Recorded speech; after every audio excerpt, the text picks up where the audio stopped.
तो आज हम पढ़ेंगे कि पेटेंट डक्टस आर्टेरियोसिस क्या होता है। पेटेंट डक्टस आर्टेरियोसिस सबसे पहले समझते हैं कि डक्टस आर्टेरियोसिस क्या होता है। बेसिकली डक्टस आर्टेरियोसिस जो होता है ये कनेक्शन होता है लेफ्ट पल्मोनरी आर्टरी का डिसेंडिंग अयोटा के साथ। Left pulmonary artery descending aorta के साथ जहां भी इनका कनेक्शन बनता है उसे कहते हैं हम डक्टस आर्टेरियोसिस। और ये कनेक्शन का लोकेशन रहता है distal to the origin of left subclavian artery. जहां से लेफ्ट सबक्लेविन आर्टरी राइज होती है उसके डिस्टली ये कनेक्शन रहता है जिसे हम कहते हैं डक्टस आर्टेरियोसिस। और फीटस में क्या होता है कि ये चैनल जो होता है डक्टस आर्टेरियोसिस का ये ब्लड को डाइवर्ट करता है, ब्लड को पल्मोनरी से सिस्टमिक सर्कुलेशन में भेजने का काम करता है, पल्मोनरी से सिस्टमिक सर्कुलेशन में। फिजियोलॉजिकल क्लोजर हो जाता है इस डक्टस आर्टेरियोसिस का जैसे ही बेबी का बर्थ होता है due to high oxygen concentration in the lungs. Lungs में हाई कंसंट्रेशन ऑक्सीजन की होने की वजह से ये डक्ट जो है क्लोज हो जाता है जैसे ही बेबी का बर्थ होता है। और साथ में रिड्यूस्ड पल्मोनरी वास्कुलर रेजिस्टेंस की वजह से भी ये डक्ट क्लोज हो जाता है आफ्टर बर्थ। और इसका जो एनाटॉमिकल क्लोजर होता है वो 1 to 2 वीक्स आफ्टर बर्थ देखा जाता है, 1 और 2 हफ्ते के बाद एनाटॉमिकल क्लोजर हो जाता है। अब कुछ केसेस में माल फॉर्म्ड डक्ट होता है जिसका इलास्टिक टिश्यू कम हो, जिसमें उसमें क्या होता है पेशेंट जो होता है बेबी जो होता है वो उनमें ये डक्टस आर्टेरियोसिस पेटेंट रह जाता है, तो उसे हम कहते हैं पेटेंट डक्टस आर्टेरियोसिस। वो क्लोज ही नहीं होता है जब ये माल फॉर्म्ड या लेस इलास्टिक टिश्यू इस डक्टस आर्टेरियोसिस में होता है।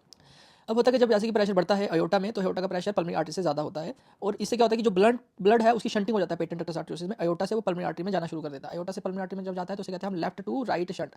लेफ्ट टू राइट शंट होता है पेटेंट डक्टस आर्टेरियोसिस में इनिशियली। इसकी वजह से क्या होता है कि वीनस रिटर्न लेफ्ट हार्ट को बढ़ जाता है और लेफ्ट वेंट्रिकुलर वॉल्यूम का ओवरलोड में चला जाता है लेफ्ट वेंट्रिकल, और बाद में अल्टीमेटली लेफ्ट वेंट्रिकल फेल कर जाता है। विद टाइम क्या होता है पेटेंट डक्टस आर्टेरियोसिस में पल्मोनरी हाइपरटेंशन जब डेवलप हो जाता है तो ये जो शंट था जो लेफ्ट टू राइट था उसका रिवर्सल हो जाता है, वो राइट टू लेफ्ट हो जाता है। तो रिवर्सल ऑफ शंटिंग होता है जब पल्मोनरी हाइपरटेंशन इसमें डेवलप हो जाए तो उसे हम कहते हैं आइजनमेंगर सिंड्रोम। अब देखते हैं कि पेटेंट डक्टस आर्टेरियोसिस जो है वो कॉमन है फीमेल्स में, प्रीमेच्योर बेबीज में, बेबी जो हाई एल्टीट्यूड पे बॉर्न होती है या फिर जिनमें कंटिन्यूस प्रीनेटल हाइपोक्सीमिया हो उसमें भी पेटेंट डक्टस आर्टेरियोसिस देखा जाता है। और मैटरनल रूबेला इन्फेक्शन में भी पेटेंट डक्टस आर्टेरियोसिस देखा जाता है जब फर्स्ट ट्राइमेस्टर ऑफ प्रेगनेंसी होता है। अब कौन कौन सी फिजिकल फाइंडिंग्स आती है पेटेंट डक्टस आर्टेरियोसिस में। सबसे पहले हम पल्स की बात करेंगे। इसमें pulse very high volume pulse मिलता है, बाउंडिंग पल्स मिलता है और उसका वाटर हैमर करेक्टर होता है और वाइड पल्स प्रेशर होता है। अपेक्स बीट इसमें हाइपरडायनेमिक मिलता है, थ्रिल मिलता है, इसमें सिस्टोलिक थ्रिल भी हो सकता है, सिस्टोलो डायस्टोलिक थ्रिल भी होता है जो पैल्पेबल होता है लेफ्ट सेकंड इंटरकोस्टल स्पेस में। इसके अलावा heart sound S1 S2 loud मिलता है, S3 ऑडिबल मिलता है अपेक्स में। मर्मर्स मिलते हैं इसमें जो टिपिकल कंटिन्यूस मशीनरी मर्मर मिलता है, इसमें continuous machinery murmur tannin tunnel murmur भी कहते हैं, गिब्सन मर्मर भी कहते हैं। इसमें लेट सिस्टोलिक सेंसेशन होता है और बेस्ट ऑडिबल होता है लेफ्ट इंफ्राक्लाविकुलर एरिया और लेफ्ट सेकंड इंटरकोस्टल स्पेस में। इसके अलावा इसमें mid diastolic apical rambling murmur मिलता है जो इंक्रीज फ्लो की वजह से आता है अक्रॉस दी मिट्रल वाल्व। अब एक्सरे कराते हैं जब पेटेंट डक्टस आर्टेरियोसिस तो इसमें हमें लेफ्ट वेंट्रिकुलर हाइपरट्रॉफी मिलेगा, लेफ्ट एट्रियल हाइपरट्रॉफी भी मिलेगा, बिग पल्मोनरी आर्टरी मिल सकता है, कैल्सिफिकेशन डक्टस की हो सकता है एल्डरली में, और डायलेटेशन एनोरिज्मल डायलेटेशन हो सकता है डक्टस की जब इन्फेक्शन हो जाए डक्टस में। इसके अलावा ईसीजी में भी एलबीएच के फीचर मिलेंगे और लेफ्ट एट्रियल हाइपरट्रॉफी के फीचर मिलेंगे। अगर पल्मोनरी हाइपरटेंशन हो जाए तो राइट वेंट्रिकुलर हाइपरट्रॉफी के भी फीचर्स मिलेंगे ईसीजी में। अब मैनेजमेंट क्या रहती है इसमें जो प्रीमेच्योर इन्फेंट्स होते हैं विद पीडीए उनको हमने क्या करना होता है मेडिकली ट्रीट करना है इंडोमिथासिन से या आइबुप्रोफेन से। ये प्रोस्टाग्लैंडिन इनहिबिटर्स है इंडोमिथासिन और आइबुप्रोफेन। ये कब देना फर्स्ट वीक ऑफ लाइफ में टू स्टिमुलेट डक्ट क्लोजर हो जाएगा। सर्जरी भी कर सकते हैं, सर्जरी इधर हम लाइगेशन करके कर सकते हैं या फिर लाइगेशन के साथ साथ ऑक्सीजन भी कर सकते हैं डक्टस आर्टेरियोसिस का। सर्जरी करना अगर लेस देन 5 ईयर की एज है लाइगेशन से, अगर मोर देन 5 ईयर है तो हमने लाइगेशन के साथ साथ ऑक्सीजन भी करना है। अब देखते हैं कौन कौन सी एनॉमलीज एसोसिएटेड होती है पेटेंट डक्टस आर्टेरियोसिस से। तो सबसे पहले याद रखो coarctation of aorta, congenital aortic stenosis, total anomalous pulmonary venous connection, tetralogy of Fallot's. इसके अलावा ट्राइकस्पिड अट्रेसिया, पल्मोनरी स्टेनोसिस और वेंट्रिकुलर सेप्टल डिफेक्ट, ये सारे एनॉमलीज एसोसिएटेड होते हैं पेटेंट डक्टस आर्टेरियोसिस के साथ। अब पेटेंट डक्टस आर्टेरियोसिस जो होता है वो लाइफ सेविंग होता है कौन कौन सी कंडीशन में, एओर्टिक अट्रेसिया में, पल्मोनरी अट्रेसिया में, सीवियर कोएक्टेशन ऑफ एओर्टा में, इनकम्प्लीट एओर्टिक आर्च सिंड्रोम में और हाइपोप्लास्टिक लेफ्ट हार्ट सिंड्रोम में। इन सब में patent ductus arteriosus life saving होता है। आइजनमेंगर सिंड्रोम जैसे हमने पहले डिस्कस किया, जब पल्मोनरी हाइपरटेंशन डेवलप होता है तो जो shunt initially left to right था उसका रिवर्सल हो जाता है, वो राइट टू लेफ्ट हो जाता है, राइट टू लेफ्ट हो जाता है। इसे हम आइजनमेंगर सिंड्रोम कहते हैं और इसके कॉजेज रहते हैं ventricular septal defect, patent ductus arteriosus और एट्रियल सेप्टल डिफेक्ट।